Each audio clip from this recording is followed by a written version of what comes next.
Okay, good afternoon, everyone. Uh, we'll begin the FDP program shortly. So, I think still many of the participants are still joining in. So, let's wait for 10 minutes and I think we'll start at 4:10 sharp.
Good afternoon. Um, let's start our program. So good afternoon and very warm welcome to each one of you.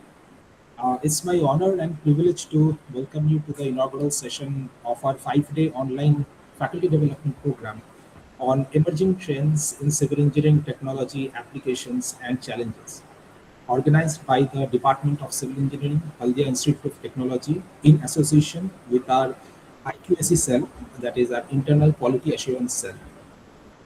Now, I know many of you, especially our colleagues from West Bengal, have one eye on the FDP today and one eye on the election results. So, and quite a dramatic day it is turning out to be in Bengal. The kind of day where even the counting booths seem to be practicing their own version of emerging trends. But I promise you, what is about to unfold in these 5 days will be equally historic. When we opened the registration link just 10 days back, we hoped to reach perhaps 50 or 60 colleagues. But what happened next was truly humbled us. So we received over 200 participants joined in from across India and also from abroad.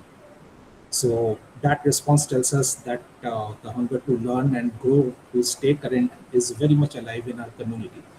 So over these 5 days, we have the privilege of learning from distinguished experts from some of the best institutes in India, a scientist working at Public Works Research Institute in Japan, and industrial experts. The topics span the full breadth of modern civil engineering, from geotechnical resilience and structural health monitoring to machine learning, GIS-based planning, and sustainable waste water management. I am confident that these 5 days will be 5 days well invested. I would like to request our joint convener or my co-convener and also my co-host for this inaugural session, Dr. Saptoshi Roy, to invite a special guests for the inaugural session. Saptoshi, sir, please. Uh, Good afternoon, everybody. Uh, Thank you, Avid sir. Before we proceed, I am delighted to introduce our distinguished guests who have graced this inaugural with their presence. Professor Dr. Torun Kantide, Principal of HIT, Professor Dr. Dilip Kumar De, Dean and IQAC Coordinator, HIT, and Dr. Sumanta Rokit, Head of the Department Civil Engineering, HIT, and Chairman of this FDP. I would like to take a moment to acknowledge with deep respect and gratitude Dr. Lokhan Chandra Seth, Director and Chairman IKR Holdia, the visionary, founder and guiding spirit behind HIT, while due to his prior commitment that prevent him for joining us today. So, but his inspiration and blessings are very much with us and with this program. I now invite our honored guest to address the gathering. uh, Dr. Torun Kantijana, Principal Sir of HIT. It is now my honor to invite him to address the gathering. Sir's guidance and institutional support have been the foundation on which this program stands. Sir, the platform is yours. Please share your thought. Thank you. Good afternoon, Ajay. Am I audible clearly? Yes, sir. Yes. Yes, sir. Okay. Okay. So, good afternoon, respected dignitaries, particularly Dr. Sumanta Rokit, who is the head of civil engineering and also the chairman of this faculty development program. I found that there are a good number of coordinators who are organizing this particular faculty development program, along with other organizing committee members and expert speakers, participants. This is a wonderful initiative by the Department of Civil Engineering of Haldia Institute of Technology for taking the initiative to hold a 1 week faculty development program on extremely contemporary topic, that is a technology integration in civil engineering, the pathways towards the sustainable development. A couple of minutes back, I was also discussing with I was present in the inaugural session of another FDP organized by our chemical engineering department. So I found that sustainable term is common to both. Actually, it has become very prominent in the recent time, particularly in the 2025-26, in the context of in fifth industrial revolution, that is the industry 5.0. Couple of days back, I got one report or article, not exactly article, the report regarding the civil engineering structural domain. Quite often it is found that people, researchers are contemplating on the different type of structural design and particularly the new emerging materials to improve the strength. But this article is based on the research activities or the credentials credited to Dr. Guru Bhaya Subramaniam Ramaswamy, who was considered as the ghost who decoded the physics of curvature. I'm just telling you, while the world was using heavy steel and thick concrete, he was using pure logic to create structures as thin as paper and as strong as stone. So what he has emphasized, that instead of emphasizing on the different type of emerging materials, one should focus more on the physics, that is the shape and size of the structure. That can be of immense help towards a sustainable structural development. The civil engineering domain of the activities encompasses a lot of activities of the a lot of areas beyond the structural side, that is a hydraulic engineering, transportation engineering, public health, and many more. So this faculty development program will consider the different aspects of the different domains of civil engineering and what are the recent technological developments which could be crucial for the integration of the civil engineering activities. Whenever we talk about the civil engineering in the context or in the in 2025 or 26, what becomes inevitable, that is the integration of digital technologies. One such very promising technology which is coming in a big way, that is the building information modeling. So BIM is not only about the structural aspect, but many more. It offers a holistic solution to integrate different activities, even considering the health aspect, status of mind, the fatigue part of the workers who are engaged in the construction work, the your use of UAVs, that is the unmanned aerial vehicles, and of course the use of cobot, that is the collaborative robot in case of material handling.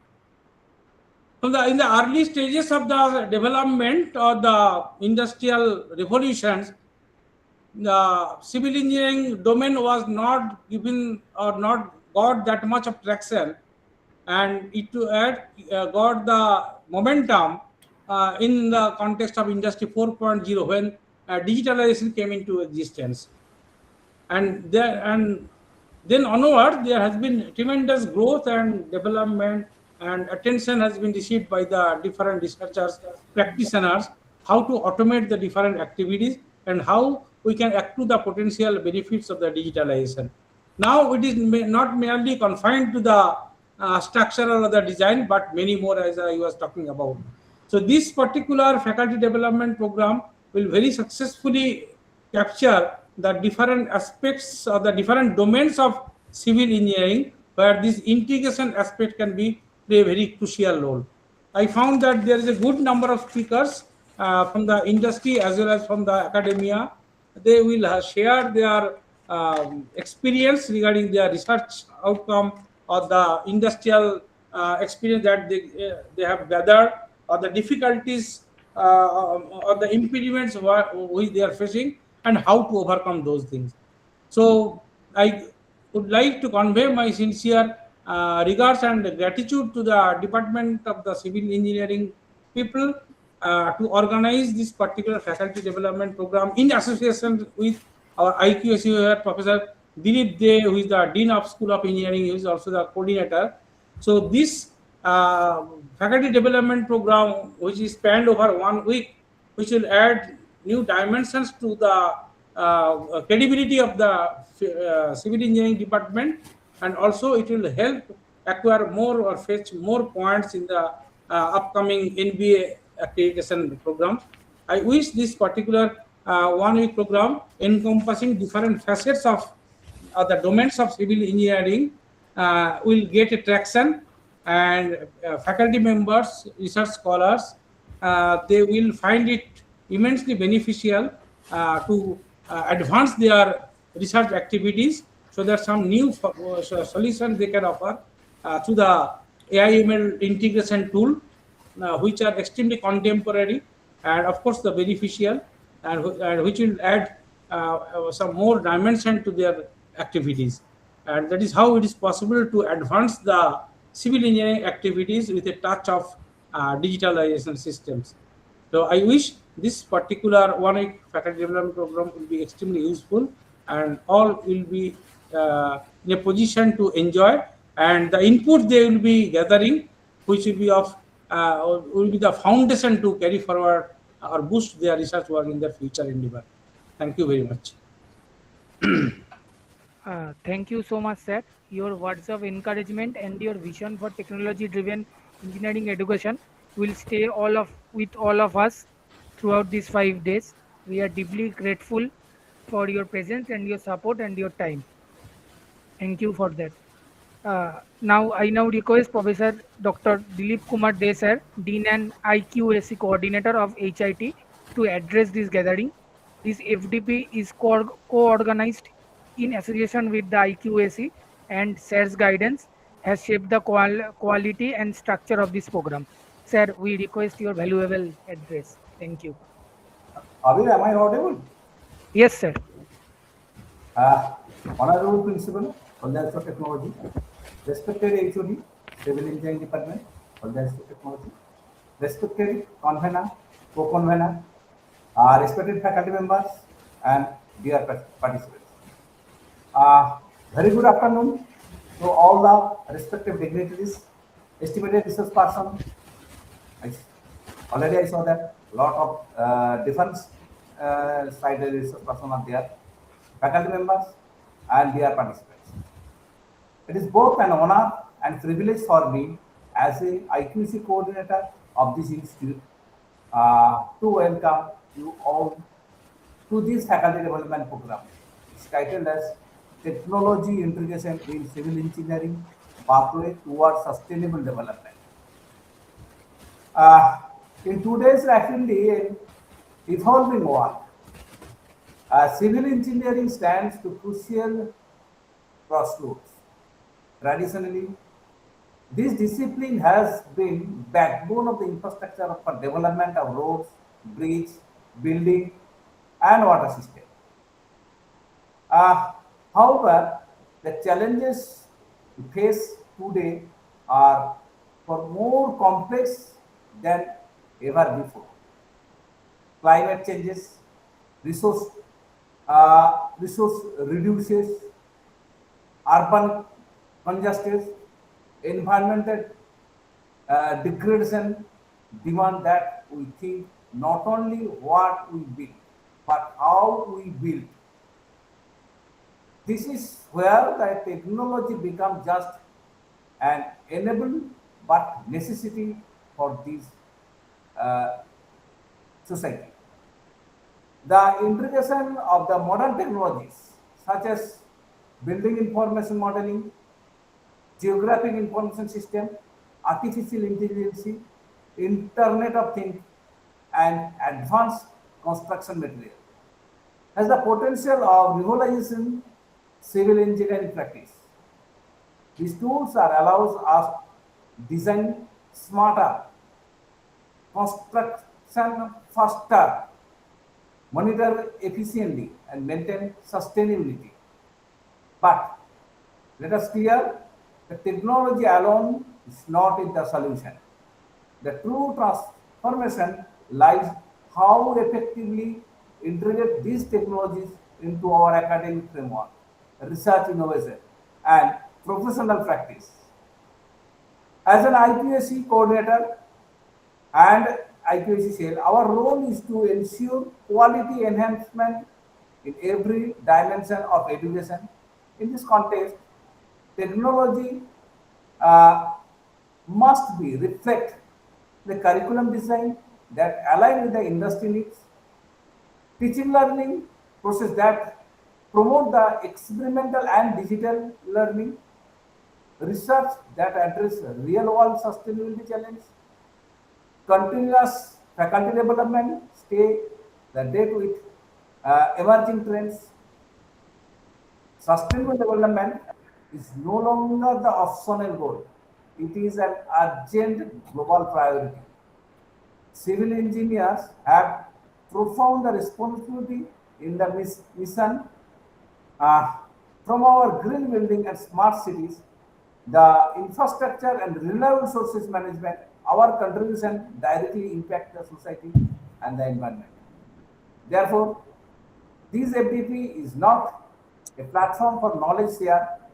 It also steps towards the capacity building, and it is an opportunity for all of us to explain our knowledge, to exchange our ideas and practice, reflect on our technology methodologies, strengthen our what are the strength and what is the use for the sustainable engineering education. I encourage all the participants to actively engage in this session, interact with the research person, and carry forward insights gained, whatever the knowledge have. And here, we are not in the classroom, we are not in research work, but we have to gather the knowledge for our society. And before I conclude, I would like to emphasize that the future of civil engineer lies in the balance of engineering among the technology, sustainability, and human values. Let us work together to prepare engineers who are not only technically competent but also socially responsibility and environmental conscious. I extend my serious gratitude to the organizer, resource person, and participant for making this FDP possible. I wish this program great success and hope it inspires the meaningful change in our academic and professional environments. Thank you, all of you. Thank you, sir, for those inspiring words on quality, relevance, and the responsibility we carry as faculty developers. Your emphasis on outcome based learning and continuous faculty growth is precisely why programs like this one matters. Thank you for that. And finally, I invite our own Dr. Sumanta Rokit sir, Head of the Department of Civil Engineering and Chairman of this FDP, to address this gathering. Sir's belief in this initiative and his support at every step of the planning has been the reason this program has come together so well. Sir, please give us some kind words. Thank you. Am I audible? Yes, of course. Okay. So good afternoon to respected Principal Sir, Dean School of Engineering, resource person, faculty members, research scholar, industry professional, and dear participants. It gives me immense pleasure to welcome you all to this 5-day faculty development program on technology integration in civil engineering, pathways towards sustainable development, organized by Department of Civil Engineering, Haldia Institute of Technology in association with the Internal Quality Assurance Cell. Haldia Institute of Technology was always stood for excellence in technical education and research, nurturing skilled professionals since its inception. The Department of Civil Engineering, established in 2005 and accredited by NBA, continuously strive to create an environment for innovation, quality learning, and meaningful industry collaboration. This FDP has been thoughtfully designed to address the evolving needs of civil engineering. The themes ranging from sustainable foundation and slope engineering to geotechnical hazards, climate resilient system, and application of machine learning highlights the direction in which our discipline is progressing. These are not merely academic discussion, but essential tools for building resilient and sustainable infrastructure for the future. We are privileged to have eminent academicians from reputed institutions and experienced industry professionals who will share their expertise and practical insights. Their presence will enrich this program and provide valuable perspectives to all participants. I encourage each one of you to actively participate, interact, and explore new ideas during this session. I would like to express my sincere gratitude to our Honorable Chairman Sir, Registrar General Sir, Principal Sir, Dean Sir, Coordinator, Organizing Committee member, and all contributors whose effort have made this program possible. I wish this FDP great success and hope it proves to be a meaningful and enriching experience for all. Thank you.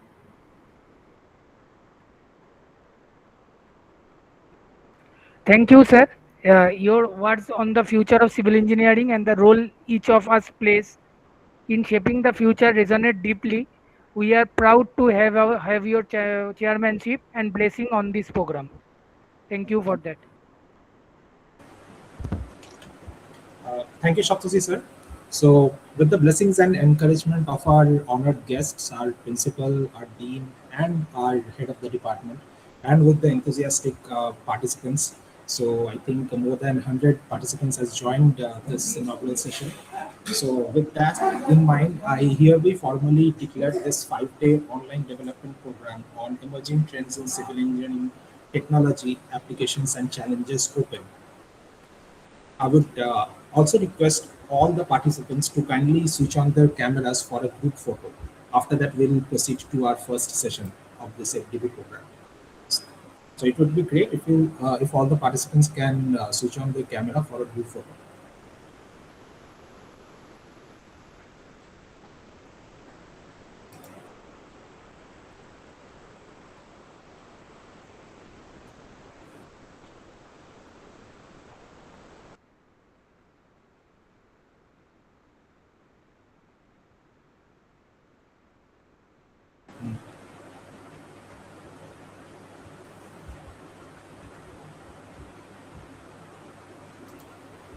Okay, so thank you.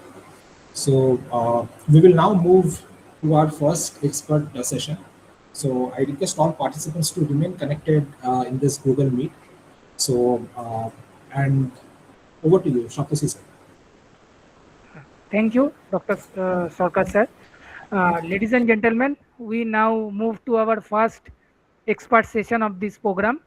Uh, and it will be introduced by our assistant professor of this department, one of the assistant professor of this department, Mr. Vimalandu Mondal sir. Sir, please proceed.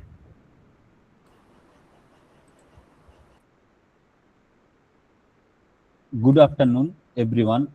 Following our inauguration, it is my honor to introduce our first expert speaker of this 5-day faculty development program. Welcome Dr. Otonu Sahu, Assistant Professor in the Department of Civil Engineering at the National Institute of Technology. Sir, sorry, sir. Please, I mercy to interrupt you. Otonu sir has not joined yet. Okay, so please wait for another 5 minutes, I think. So after that, you can give your speech. Okay. Okay, so please inform me. Okay, sir. Okay, you please stay with us. We will inform you. Okay, sir. Okay. Thank you. So I would like to request all the participants to please bear with us. So our first external speaker of the day is having an internet issue. So just give us 5 to 10 minutes time. We'll start the first session very soon.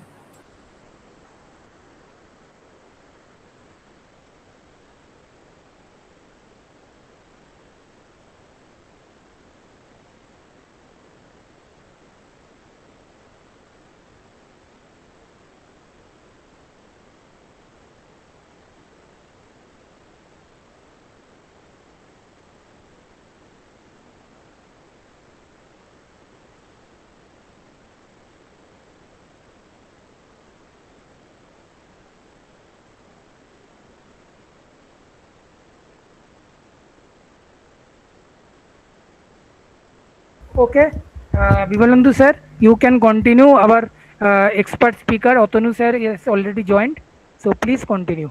Thank you. Okay, thank you, Saptarshi sir. Good afternoon, everyone. Following our inauguration, it is my honor to introduce our first expert speaker of this 5-day faculty development program. We welcome Dr. Otonu Sahu, Assistant Professor in the Department of Civil Engineering at the National Institute of Technology, Silchar, Assam, one of the India's premium National Institute of Technology. Dr. Sahu is a specialist in structural dynamics, vibration and noise control, vibroacoustics, and fluid structure interaction, areas that are rapidly gaining importance as we design and evaluate civil infrastructure systems under dynamic loading conditions. His work on three-dimensional vibroacoustic analysis of lightweight structures and the active control of sound transmission through composite cell panels reflects the cutting edge of structural engineering research. He holds an impressive portfolio include over 14 peer-reviewed journal publications, 7 book chapters, and a patent. His recent work on vibration control using spring mass resonance in thermal environments, published through Springer in 2024, is a testament to the depth and contemporary relevance of his research. Before joining NIT Silchar, Dr. Sahu was a senior research fellow at Jadavpur University, Kolkata, a mark of both academic distinction and rigorous scientific training. We are truly fortunate to have him with us today to open the expert lecture series of this FDP. Please join me in extending a warm welcome to Dr. Atanu Sahu, sir. Welcome, sir.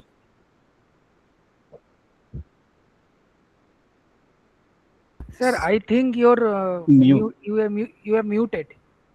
Please unmute, sir. Yeah. Can you hear me? Yes, sir. Okay. Yeah. Yeah. Good afternoon.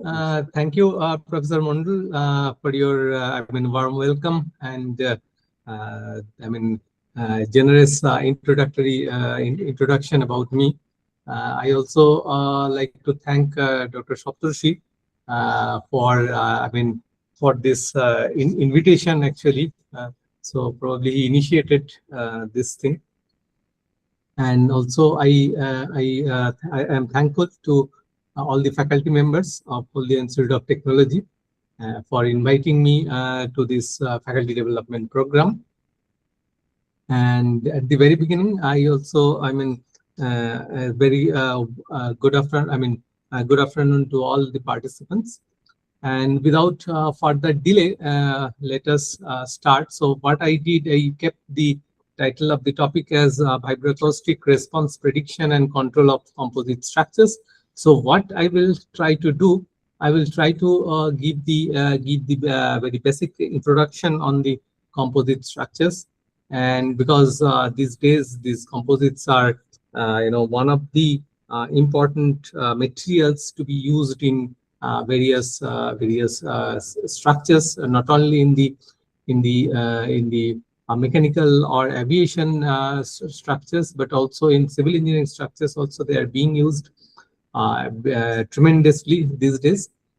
And one of the thing is, the very important part of these structures are, since they are lightweight, so the dynamic response and their acoustic response are very important for the human comfort. First of all, if we think about the human comfort and also the safety of the structures. So just let me share my slides.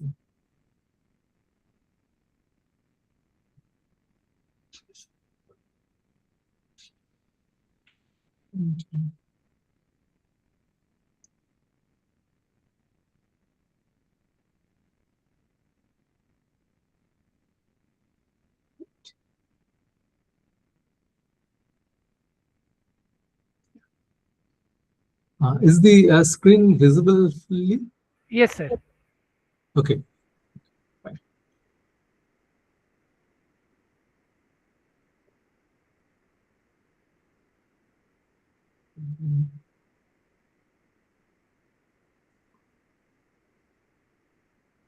Fine. Yeah.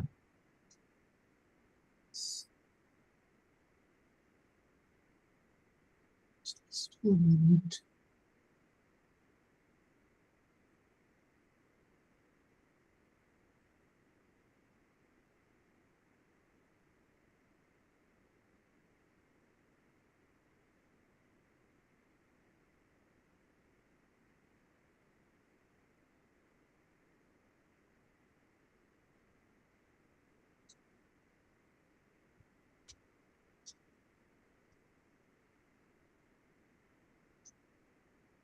Mhm.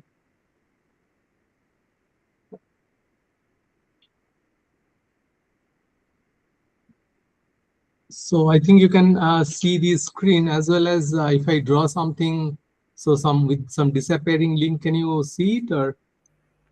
Yes, sir. It is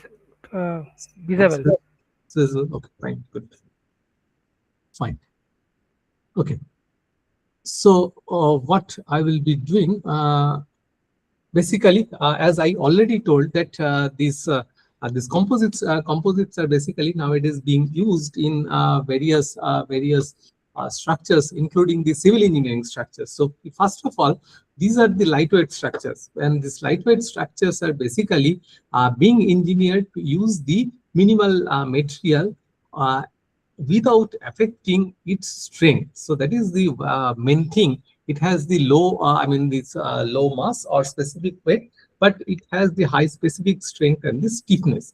So why we prefer basically in mechanical structures or in aerospace structures, these composites are being used in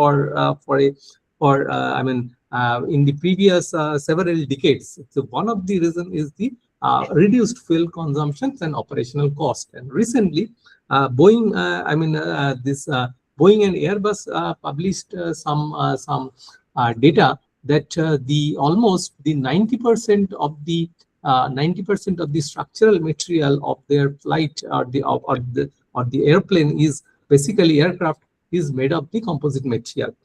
But if we consider the civil engineering structures also, people are looking forward to the or people are looking towards the lightweight structures to make the or to reduce the overall weight of the structure.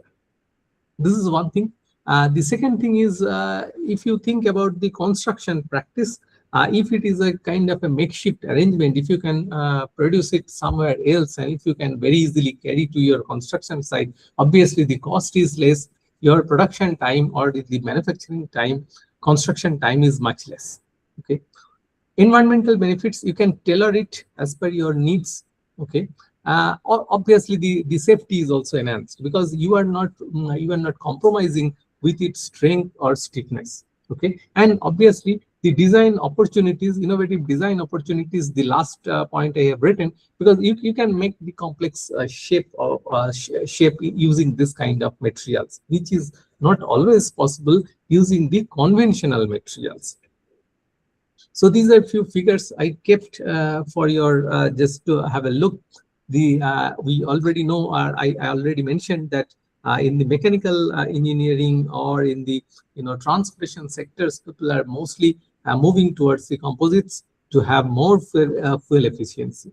But not only that, as I was mentioning, that in the building structures also, see, this is the left side figure is a kind of office building, right? And in the partition walls, so you have several cubicles or several rooms within the building, and these partition walls are basically made up of the composite materials.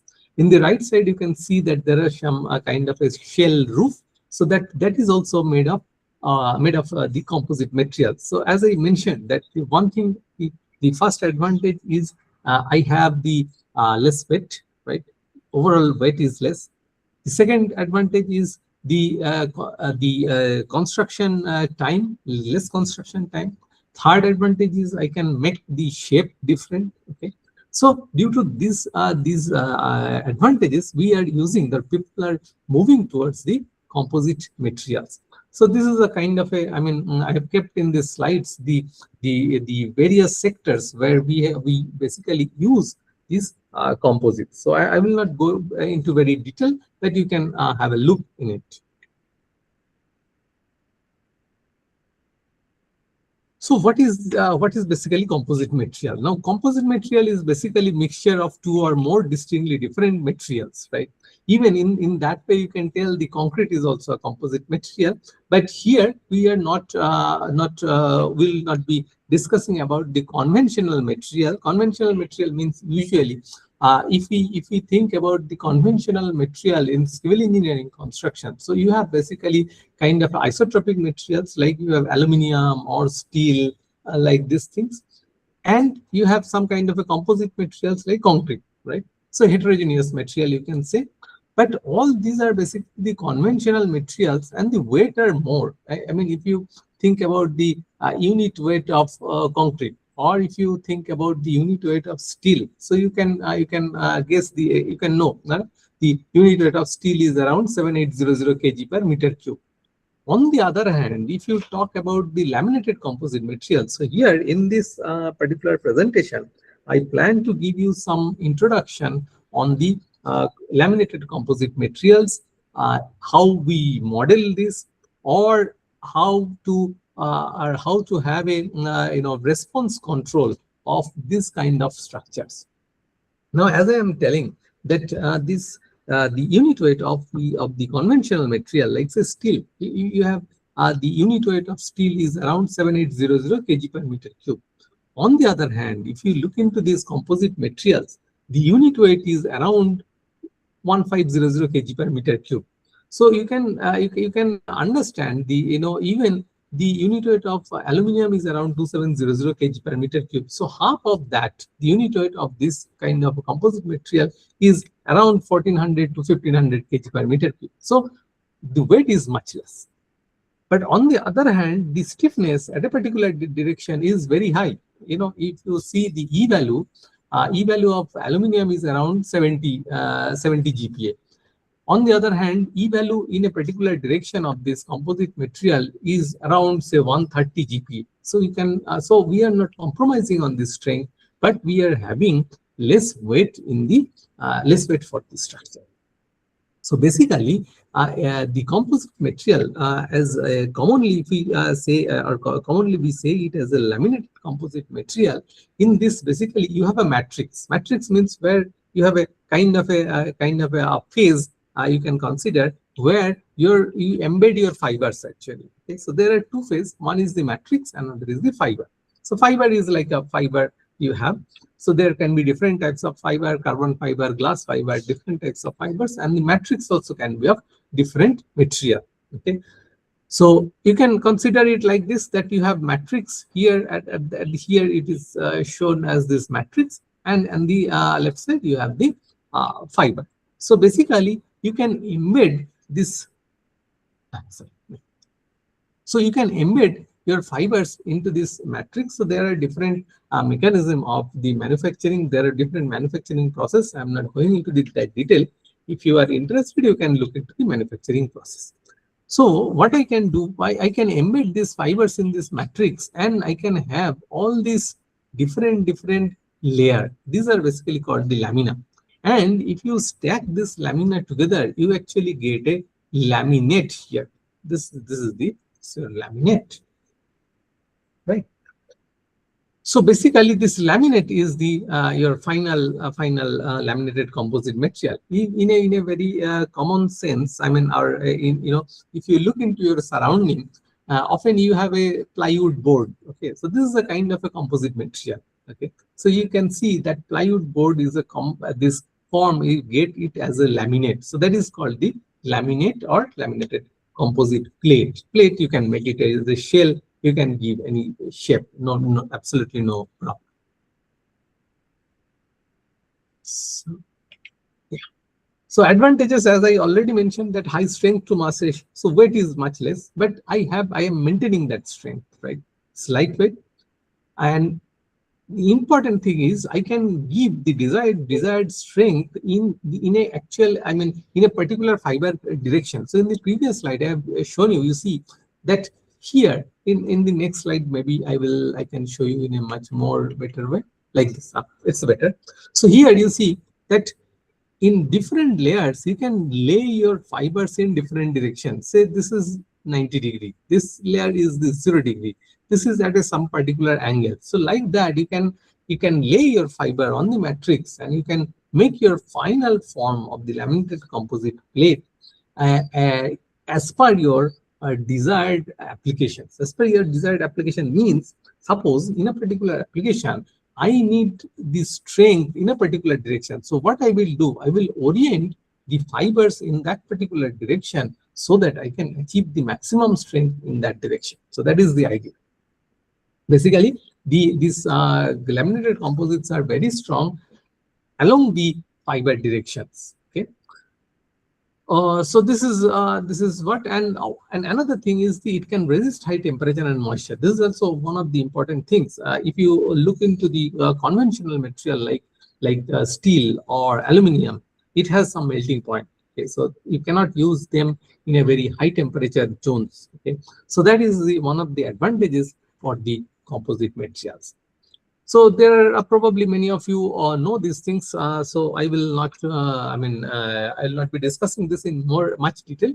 So there are different cases, like you have symmetric laminate and the anti-symmetric laminate or asymmetric laminate, you can tell. So symmetric is basically, if you consider the mid plane of a plate, you have a plate like this, okay? And if you consider the mid plane, and considering the mid plane, if you have a kind of a mirror-like arrangement for your fiber orientations, in that case, I call it as a symmetric laminate. So here you see, in the first case, it is written 0, 90, 90, 0. So basically, in 0, 90, 90, 0 means basically the top part of the plane is having 90 and 0, and the bottom part is having 90 and 0. So it's a kind of a mirror-like arrangement. So this is called the symmetric one, and the other way around, we call it as an asymmetric laminate. So, right. So now, what basically I will be telling about the bit of the analysis of the composite material, how we can do the analysis, because before implementing such structure, you need to analyze these things, because you need to analyze about their strength, also about their dynamic characteristics, right? And finally, what I have written as the title of my presentation, it is written as the vibroacoustic response. So vibroacoustic response, before going into this analysis, I will let me tell you about this particular term in more details. So basically, this vibroacoustics means there are two terms actually, vibro and another is the acoustic. So basically, when the structure vibrates, you hear some noise. Okay? Any structure, your say anything vibrates. If a fan also vibrates, so you get some noise. Okay, so basically, if you are using, so why we need this vibroacoustic response analysis or dynamic response analysis? More specifically, I should tell this vibroacoustic response analysis. So one of the aspect is, if you are going to use these composite materials in some structures, it can be civil engineering structure, it can be aerospace structures, it can be any structure. So they are subjected to some kind of dynamic loads. Okay, so obviously their dynamic response, finding their dynamic response is important. Now, another thing is, at the very beginning, I have shown you some figure where I have an office building, and inside that office building, I have some cubicles, and those cubicles are made of these laminated composite plates. Okay. So basically, you see that in an office room, you obviously do not want to hear what someone is telling in the outside, or you also do not want that what you are telling inside your office, it goes outside. Okay, so that means there should be some kind of acoustic insulation, we call it. Okay, so basically, when there is some excitation in some place, it actually vibrates the composite plates, and due to this vibration, it radiates some kind of noise. So that's why this vibroacoustic response analysis of this vibroacoustic response is needed, all dynamic response, and also as the structures are subjected to some dynamic excitation, so dynamic response analysis is also important. So these are the very the very basic things. These are the very basic ideas. I mean, the basic steps or basic analysis steps you can find in any book. So I will be going through these things very quickly. I will not go into the mathematics into detail. So otherwise, in that case, what will happen that the lecture will become very boring one. So just the few things I will tell, so that if any one of you is interested in doing some further work in this area, so you can get some idea through this.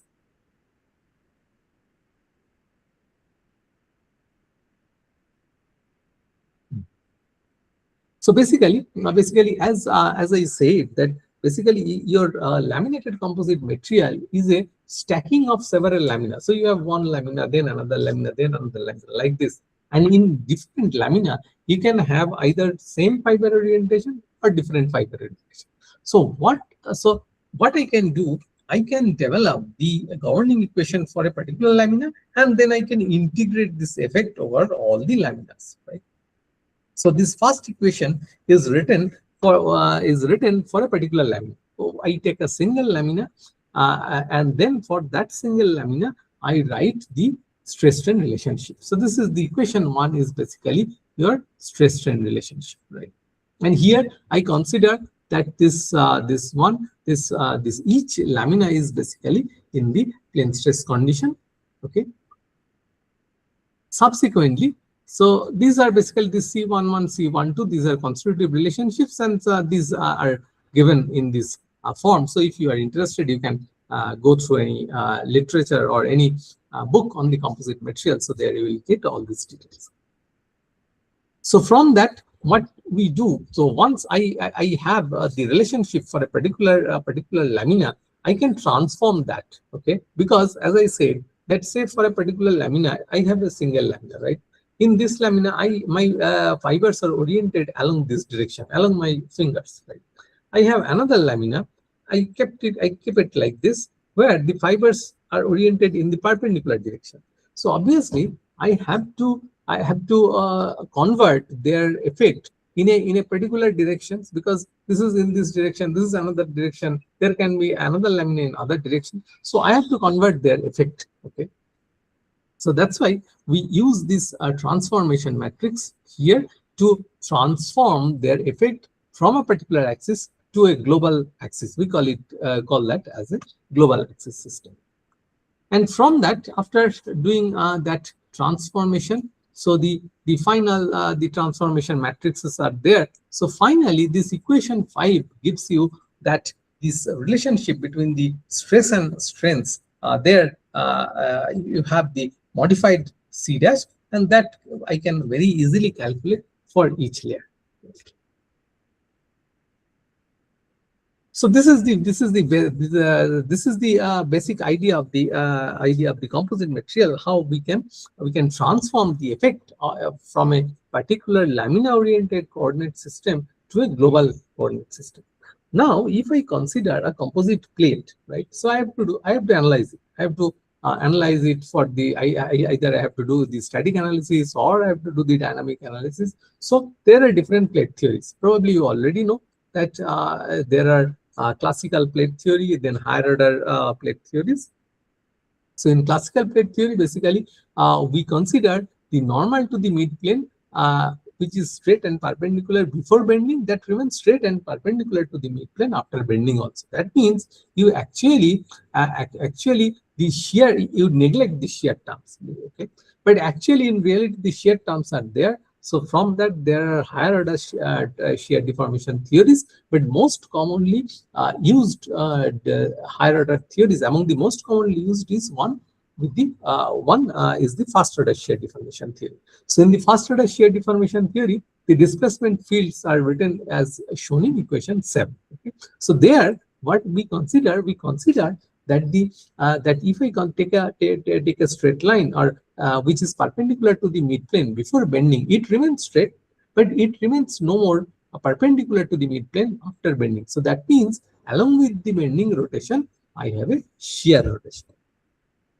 So if you follow the first order shear deformation theory, and if you write your internal forces and moments, and finally, as I said, that what I can do, I can take their effect from for all the laminas, because if I first derive for one particular lamina and then I integrate over all the laminas. So here you see that this summation here is for m equals to 1 to n, means that you have n number of laminas, okay, and Zm and Zm minus 1 is basically the thickness of a particular lamina. So if you relate this, if you relate this normal stress resultants and then the moment resultants, okay. So finally, you can write the relationship between the forces and the strengths, and from that, or the better I should tell the stress resultants and the midplane strengths. So you get the constitutive relationship matrix. And from this constitutive relationship matrix, once you have this constitutive relationship matrix, the terms you can easily calculate. So the terms are written here you see as A, B, and D. Okay. So here basically you see that the C terms are the properties of your composites. Okay. The Z terms are basically the distance of the layers. This Zk is the distance of the kth layer, okay, from the midplane.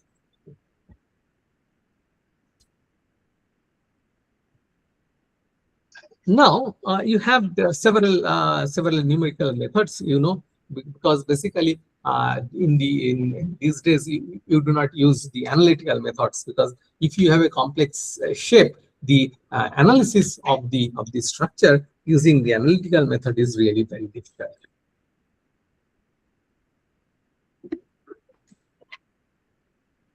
So what we do, we take the help of the numerical method. So there are different numerical methods. You already know that there are finite difference method, finite element method, finite volume method, boundary element method, etc.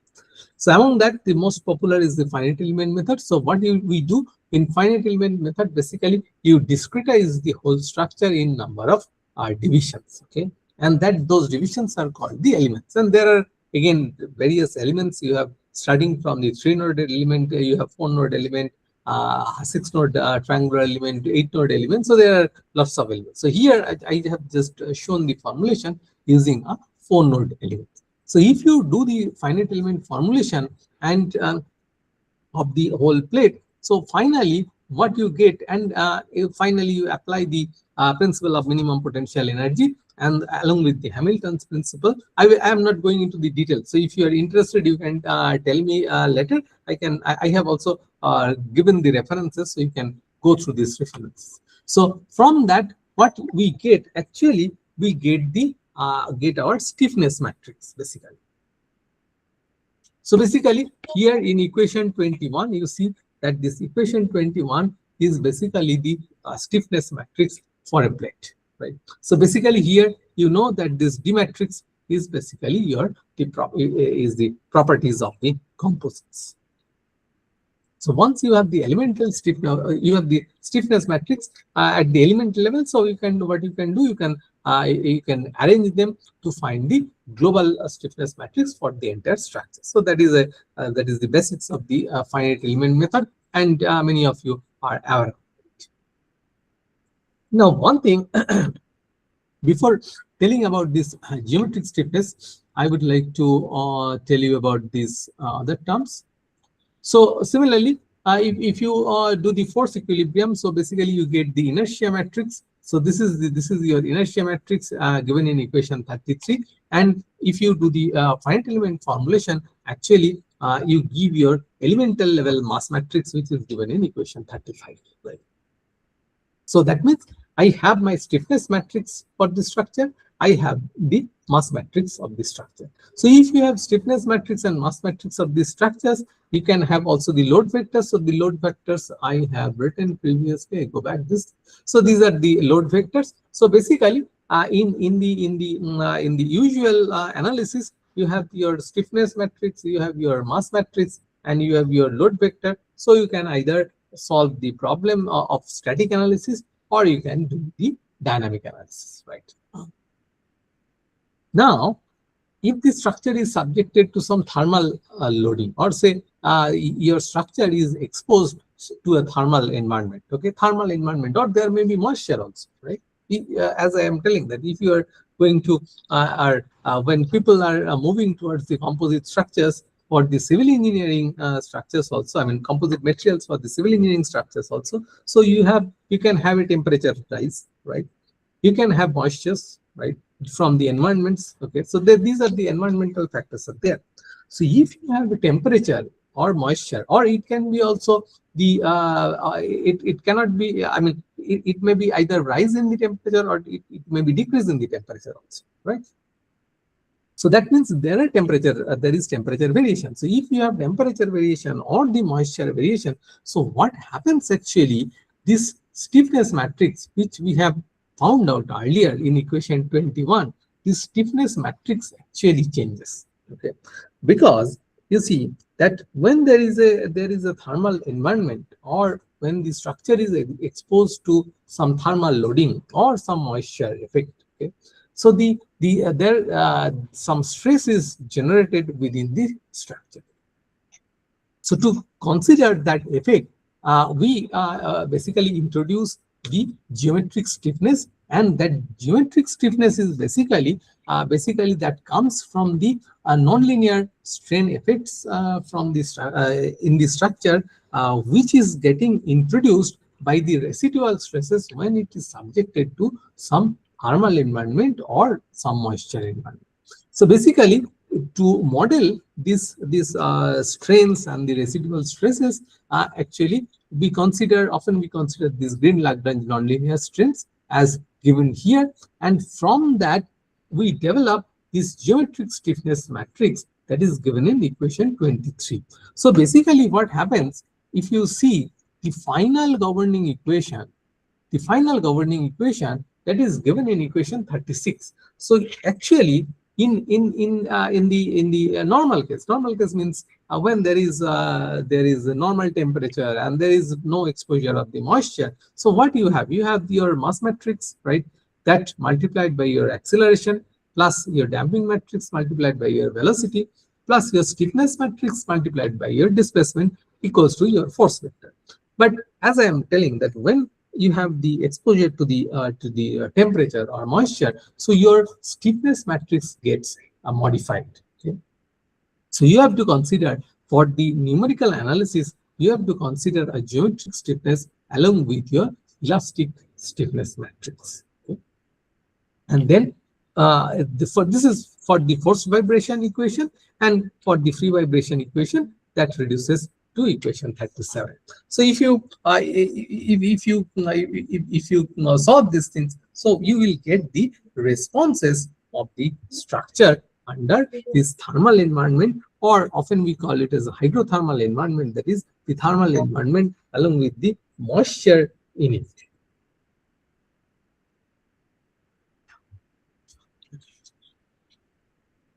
Okay, so these are few references I kept for the dynamic analysis of the composite plates. So if you have any doubts so far, you can just we can stop for 2 minutes maybe, and then if you have any doubts, you can quickly have a look in it, and then I will proceed to the next part.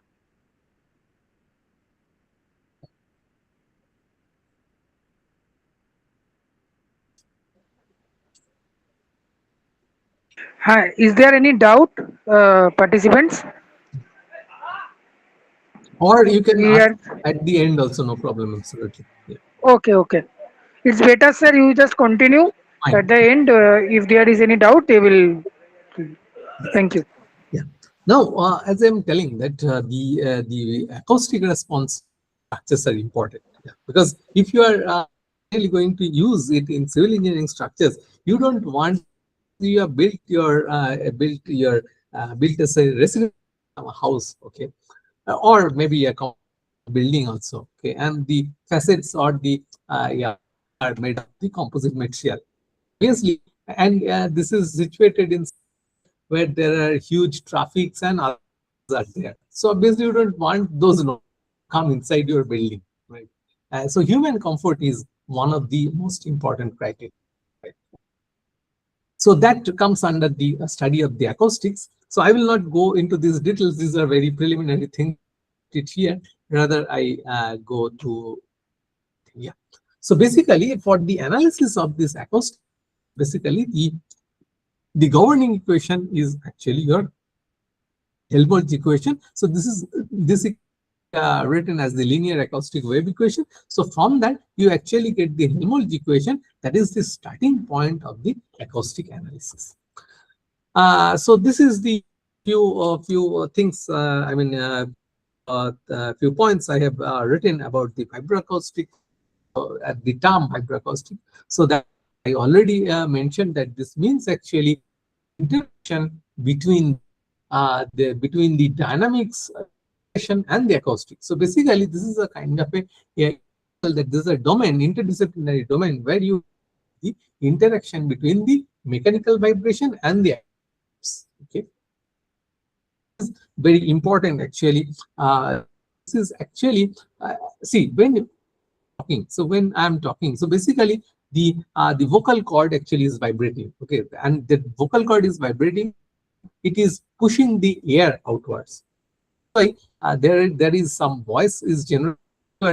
You can hear me. So that is also vibroacoustic. So vibroacoustic is basically everywhere surrounding us, which is basically helping us in some way or other.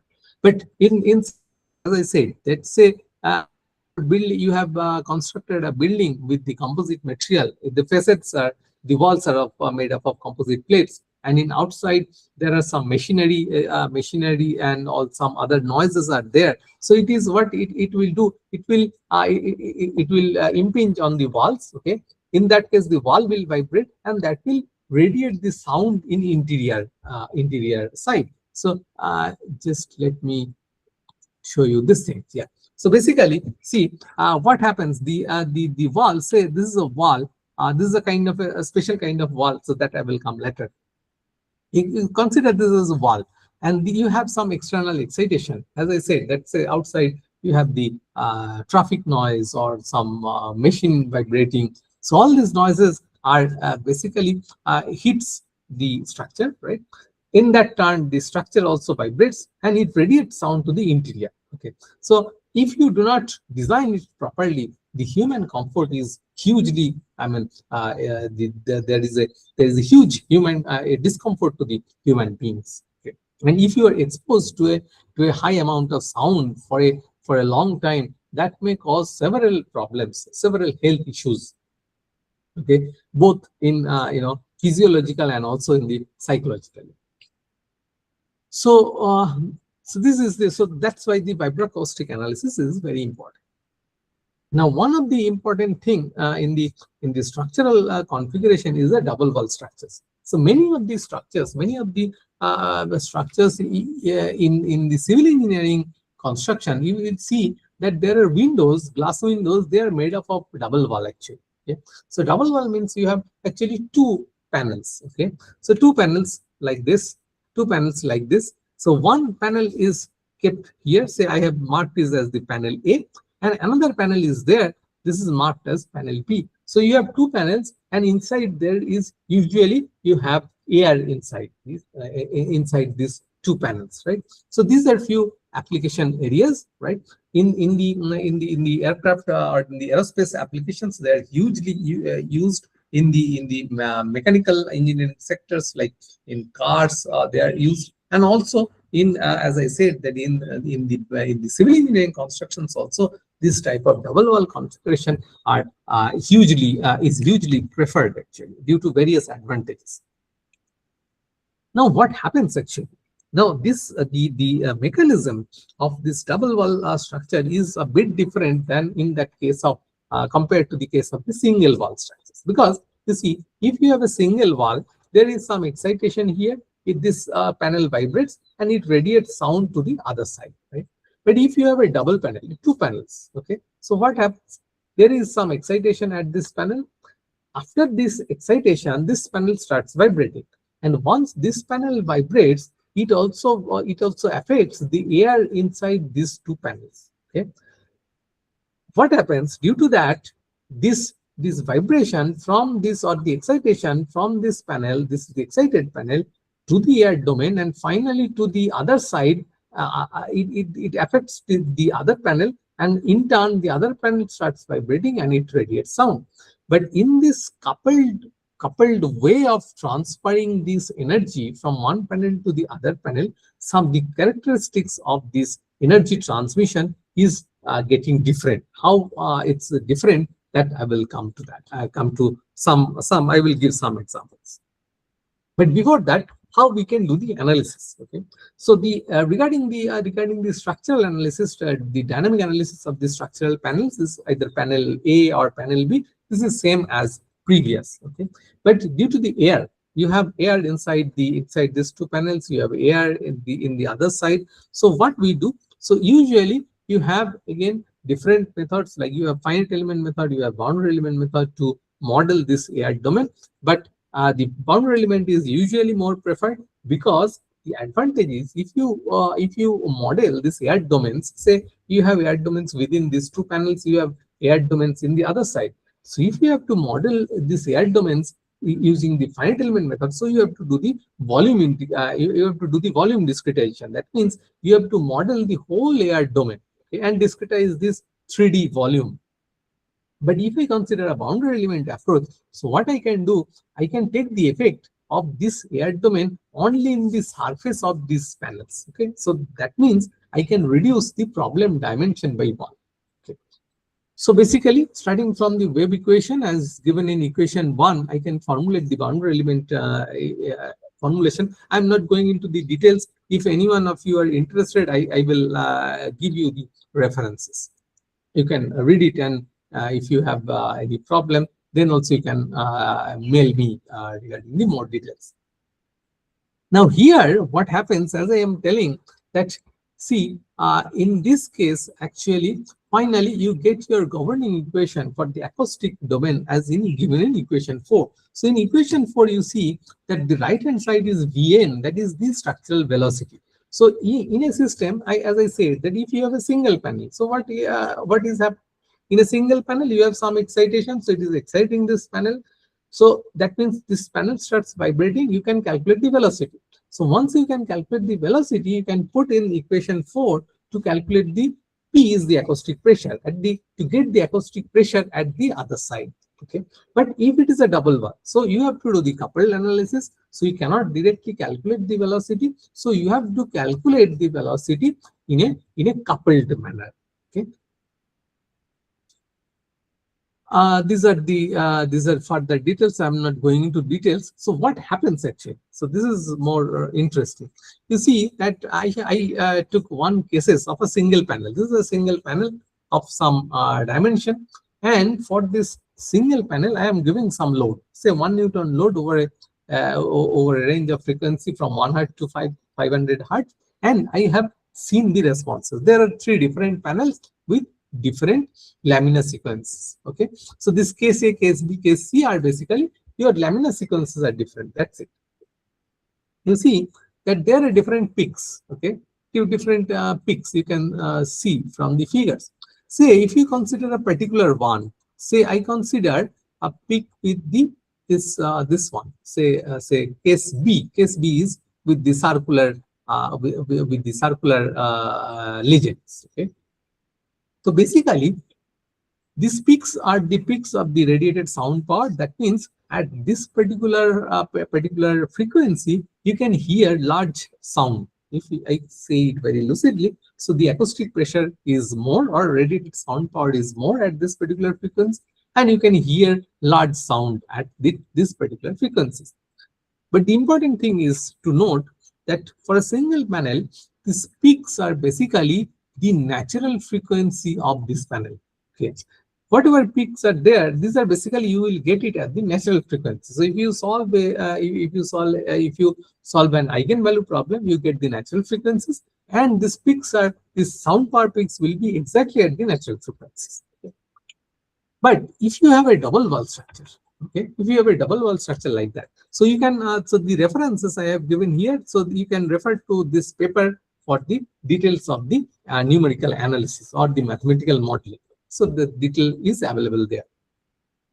Now, the interesting thing, if you have a panel, double panel like this, so what happens if I use the same excitation, if the size is same actually, and what you will get, this is the sound power, but what you will hear, what you are expected to hear at the other side, and you see that these peaks are actually not exactly at the natural frequency of the panel. Okay, what happens due to the stiffening effect of the air in between the panels, this frequency actually gets changed. So you will not hear those high sounds at those particular frequency which are different than their natural frequency actually. Okay, just 1 second please. 6 मैं phone करता हूँ आपको. ठीक है. Okay, sorry. So what I will get. So basically here, as I was telling, that these peaks are anymore. It's not always guided by your natural frequency of the panel. That is interesting. Okay, so you can whenever you have a double panel, and that depends on various factors. That depends on the thickness of this, or the thickness of the air gap. How much thick the air gap is there in between these two panels. So this depends on that, or other factors also. Another thing is also there. So you will see that there are some peaks which is actually air gap dominated. So depending on that air gap, you will find at some particular frequencies the sound transmission is very high. Okay, so that's why the design of this kind of a double panel structures are very important when you will use it in some real life structures. Okay. Finally, this is another article very recently published. You can also have a look regarding this this thermal modeling or the moisture modeling in the composites. So here, what I have done, I have shown you that some effects on the effects of the thermal environment on this kind of structures. You see that here, if you look into this effect. So at the very first frequency, you see that when the temperature rises around 75 degrees centigrade, you consider, say, 25 degrees centigrade is your normal environment, usually we consider. And from the ambient environment, if I rise the temperature, or if the temperature is elevated, say, for about, say, 50 degrees centigrade. So say when it is 75 degrees centigrade, you see that almost there are increase of the sound power radiation by almost 20 dB, and 20 dB is huge actually. So that's why the analysis in the thermal environment of these structures are also very important. And there are some you can use some stiffeners. Often we use these stiffeners in these structures for increasing the strength, as well as also to reduce its dynamic response. So there also, when you are using this kind of stiffeners, their responses change. So you need to do a thorough analysis. Now, I will just tell you about few possible control strategies. I will not go into the very detail of this control aspects. In that way, it will be a very long discussion. So basically, conventionally, what we do, or what people do, actually, conventionally, there are some damping treatments for reducing their dynamic responses or vibroacoustic responses. So you use some kind of a damping material, or to reduce this sound transmission through this double wall configuration, you use kind of a we use some kind of a wool and glass wools and other kind of materials. We increase the thickness of the panels, right? Structural modification. We change the geometry, change the stiffnesses, add the stiffeners, so like that. We use some kind of dampers, but all these changes basically increases the weight of the material, okay, or weight of the structures. But the objective is to make the structures lightweight. So if you are adding something extra in the structures, so obviously the weight is becoming more. Okay. So that is usually not encouraged. Okay, and another thing is also there. These strategies mostly work in the high frequency regime. Okay. For controlling their responses in the low frequency regime, there are some active strategies. Active control strategies are also there, using some kind of a smart materials like some sensors and actuators. But again, if you have a change in temperature and moisture, their efficacy is also sometimes questionable. Now there are two emerging approaches to reduce their dynamic response as well as the vibroacoustic response. So one is called the acoustic black hole technique. So what we do, this is a kind of a this idea came from the concept of gravitational black hole. So what we do, we reduce the thickness of a structure. Okay, say you have a plate, right, and you reduce some portion.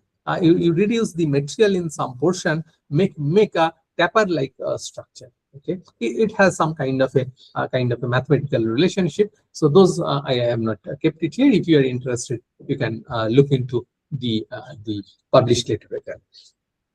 And so by doing this by making this kind of a geometry, what happens, the energy is actually getting concentrated in the reduced thickness part. And if you further apply a damping layer there, so you can take out that energy from your structure. Okay, so this is one of the promising technique which is being explored these days. But then again, you have some disadvantages there, because when you are reducing the thickness, so obviously the integrity of the structure is questionable. So you have to look for the you have to look into the strength of the structures also while reducing this thickness. So this is one of the important criteria. Another one is the vibroacoustic metamaterials. So metamaterials are basically some kind of engineered materials. So you make some kind of a artificially engineered materials to change the characteristics of your host structure actually. Okay, so here there I just have shown the structures from some published journal papers. So you use some kind of a they used some kind of a spring mass resonator system to change the dynamic characteristics of the structures. Here also some particular type of a structures they attached on the on the plate to change the response of the structures. And this is one of the results I am showing you from our own work. So what we did here, we have made the we have adapted both the approaches together. So to make the acoustic black hole along with integrating the vibroacoustic metamaterial. So what happens in the zone of the acoustic black hole, we are actually reducing the thickness of the material. So we are taking out of the material. So we are reducing the weight. On the other hand, when we are applying the metamaterial, some spring mass resonator kind of thing, we are adding kind of some weight, but that weight is not, the overall weight is not getting increased. So here what we can see, that you can see the blue line is actually the response of the actual plate. Okay, so here you see that you can have a significant sound transmission due to this due to some kind of excitation in the plate. Okay, plate structure. But you see that this red line and the black line, basically the black line is only with the acoustic black hole part, and the red line is basically your resonators, the metamaterials, vibroacoustic metamaterial plus the acoustic black hole part. So we can see that at some places this red line, you see that here this red line could significantly reduce the sound transmission through these structures. So this is the one of the recent work. This is not yet published, so I have not kept further more detail. But if you are interested, you look into these areas. These are very promising area to reduce the vibration and the noise. The unwanted sound due to radiated or transmitted through these structures. So these are, and further I have kept few references again for your own study. If you are interested, you can go through some basic books also. I have given some papers also I have shared. And if you are further interested, you can directly get in touch with me through email, or my phone number is also there. This is my WhatsApp number, so you can get in touch. And also, I would like to just share one one point with you. So we are presently working on these composite structures, on their finding their, on controlling their responses using these acoustic black holes, and also some damage detection techniques of the composite structures. So I am also looking for some research scholars there. We have 2 ongoing projects there. So if anyone of you know someone who is interested, so they can directly contact me. Yes. So now, if you have any question, so we can have few questions now. I can see one question here that how can emerging technologies like AI can contribute? Yeah. So there is how can emerging technologies like AI can contribute to this field? So basically, if you see that if you look into the artificial intelligence or machine learning, so basically, one of the important aspect of these technologies, these technologies means these control techniques, that how you incorporate these methods, these mechanisms, like either vibroacoustic metamaterials or your acoustic black hole. The optimization is one of the very important aspects. Okay, right now, usually we see that where are the most vibration prone zone from their dynamic characteristics, and we apply this kind of passive techniques or this kind of vibration control techniques. But optimization of this location of these control devices are very important. So the optimization is one of the very important aspects. Another thing is also there regarding the the reliability of the analysis of these structures in different extreme environment, like in thermal environment or hydrothermal environment. That is one very important aspect, because what we are doing, we are considering that, okay, this is a perfect scenario that you have particular E values at a particular temperature, but it is not the case. In real life, it is the variable one, and it is highly probabilistic thing. So in that way, the new technologies like machine learning or artificial intelligence can be of help in this regard.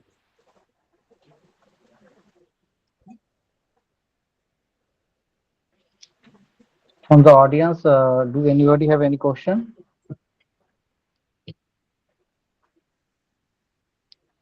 So the floor is open. So if anyone have some questions, they can come up. Sir, from my end, sir, I'm very much eager to know, sir, how we are aware of this composite material, but how in practical application of this composite material in terms of acoustics, sir, that is my question, sir. How we can use to apply those things, where acoustic will be the major contributor for that. Yeah. So first of all is basically, if you look into the aerospace structures, okay, or if you look into your cars, okay, automobiles, okay. So these are very important criteria, because you see, you are going to buy a car, and that car, when you sit inside the car, you can hear much noise from the outside. Okay, so you obviously don't want to do that. I mean, you want to buy a car which is very noisy inside. Okay, so that is one thing. Okay. The second thing is, as I'm telling that in the present days, if you go to a modern office building, most of the partition walls are made of composite materials. Okay, obviously, I don't want to hear some noise from the outside, or I don't want to hear my voice go outside of the room. So in this case, this acoustic design of these materials are very important. Okay, so if you do not, as I have shown you that usually these partition walls are made of this kind of a double wall system. So if you do not design this double wall system properly, if you do not analyze these systems, so in that case, if you do not find its vibroacoustic response, so you will not have a, I mean, you will have a solution, something like that. You are talking here and all the voices are going outside. So that you do not want to do, that we don't want to do. So that is the application areas where this vibroacoustic analysis is very important. And you know that these days people are also in India, also the awareness of awareness regarding this noise or unwanted sound is getting I mean, this awareness is becoming people are becoming more aware actually. I mean, if you go to the European countries, so their restrictions, they have much stricter restriction regarding this noise, but we don't have that much of stricter restrictions here. But people are becoming more aware of that. So obviously, I don't want to have a very noisy environment inside my building. Okay, if it is made of composite material, if it is much noise comes from outside, so I will reject that actually. Okay, so that is those things are basically important. I mean, this vibroacoustic response analysis is very important in those cases. So another question is that when we look into the steepness matrix, the matrix that is governing the total thing. So initially we will be looking into the free vibration. After that, we will be looking into the vibration part. So how the vibration is getting connected with the sound, sir? How you are doing this thing? How the transformation of the steepness matrix that is being converted to the vibration, and thereafter how it is getting linked with the sound, yes. sir? Yes, actually, if you want to do now, there are two aspects actually. So there are these days you have several softwares. Okay, so several softwares like you have ANSYS or you have COMSOL. There are different softwares. There are different multiphysics softwares which actually deals with different physics together. Different physics means the structural vibration is one physics, you can tell. Acoustics is another physics, you can tell. Another Okay, so, exactly. yeah, so they deal with this multiphysics together. Okay. If you do if you don't have licenses of this software, so what should you do? Actually, you write your own code in that case. So what we do, we model the structural part, the structural dynamics part. Okay, we model the acoustics part. Usually what we do in our lab, basically, we do the structural analysis part in finite element method, and then acoustic governing equation we develop using the boundary element method. Okay, and then we couple together actually. Okay. In a one-way system, one-way coupled system means suppose you have a single panel, it is getting some excitation and it is vibrating sound. It is easy. Basically, you just calculate the vibration of your panel and that you give the input to your acoustic equation, you get the acoustic pressure. But for your double panel, when there is a coupling or when there is an effect from the air domain in the other side, so you have to use the coupled analysis. Okay. So experimental validation of this thing in actual case, how can it be done, sir? Yeah, so experimental validation you can do, but this is a bit, actually a bit costly, and also the thing is you need some kind of a specialized. Basically, I cannot show you the figure because we are right now we are developing our lab facility here. So I cannot show you the picture. So basically, you have the Are you dealing with that experimental portion of that acoustic thing, part of that composite material? Yeah, we are planning to do that because we have two projects. One is from the ANRF, that is DST, and another from the DRDO. So that we will be doing. So we are developing that.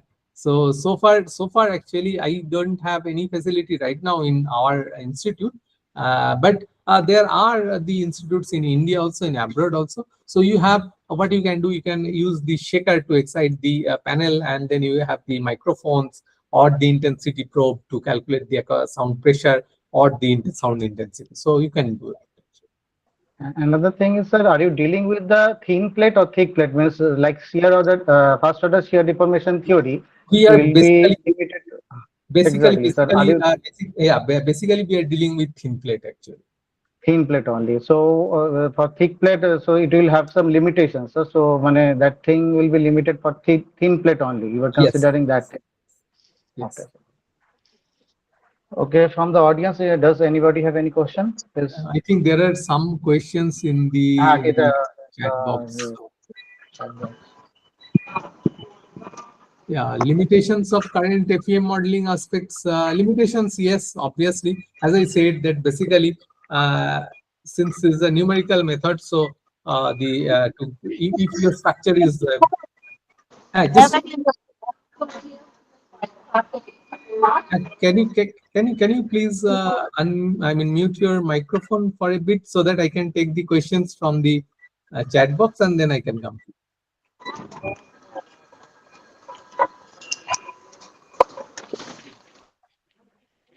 Yeah, you can continue. yes. So basically, if I have a large structure, okay, if you have a large structure, so obviously since these are the numerical methods, so one of the limitation is you need to have a large computation time. So that is really a limitation these days also. When we have the large machines, so we have the servers, but still we have the workstations, but still that is one of the limitations. And as I said that we are considering the some exact value of E, or Young's modulus or Poisson's ratio, but obviously these are variable things. So so you have to do some kind of a reliability analysis or probabilistic analysis to get the actual response actually. Then I have a question that future research directions can bridge the gap between laboratory scale studies and real world applications.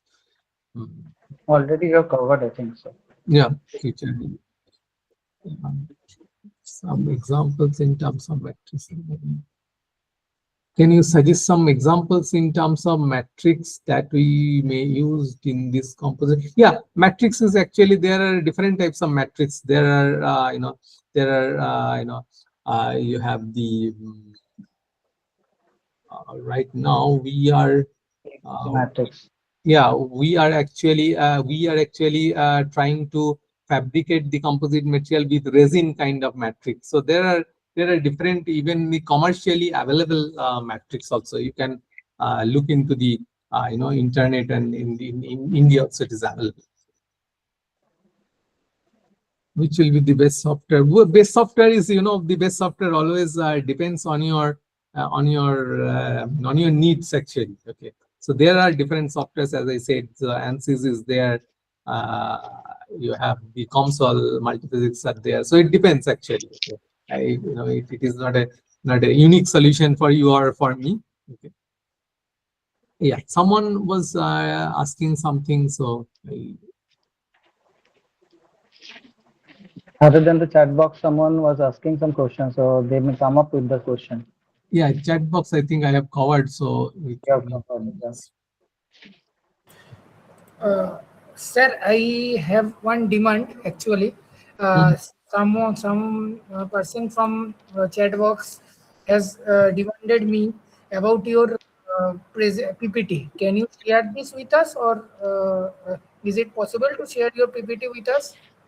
Actually, what I have to do in that case, because I have few results which is not yet published, so that I have to remove it. Okay. So I think the person who is asking for it had got the answer. So thank you, sir. Thank you for the wonderful session. Or if someone is interested, they can directly connect with me. We will be approaching you. Okay, sir. Okay.